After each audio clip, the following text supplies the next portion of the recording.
পাচার হয়ে গেছে, রিজার্ভ নাই, ডলার $10 বিলিয়ন নিচে রিজার্ভ নেমে এসেছে। এগুলির থেকে বাঁচতে হলে, এই দেশের দুর্ভিক্ষ থেকে জাতি রক্ষা করতে হলে এই সরকারের আর কোনো সুযোগ দেওয়া যাবে না।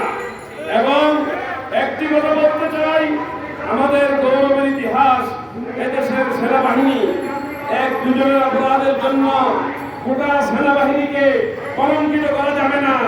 আমাদের আওয়ামী লীগের সাধারণ সম্পাদক বলছেন, অপরাধী যত শক্তিশালী হোক তার অপরাধের শাস্তি পেতে হবে।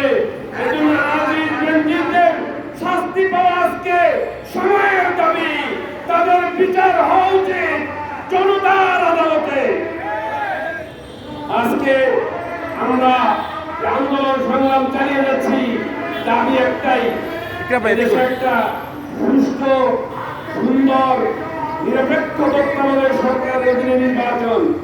এই নির্বাচনের মাধ্যমে দানবীয় শক্তিকে পরাভূত করে জনগণের সরকার প্রতিষ্ঠার জন্য সবচেয়ে বেশি প্রয়োজন দেশ নেত্রী, আপসহীন নেত্রী, সাবেক প্রধানমন্ত্রী বেগম খালেদা জিয়ার মুক্তি। অবশ্যই তাকে মুক্ত করতে হবে। আগামী ভবিষ্যতের রাখতে পারবো আন্দোলন সংগ্রাম অব্যাহত থাকবে, চূড়ান্ত লড়াই পর্যন্ত আমরা ময়দানে আছি।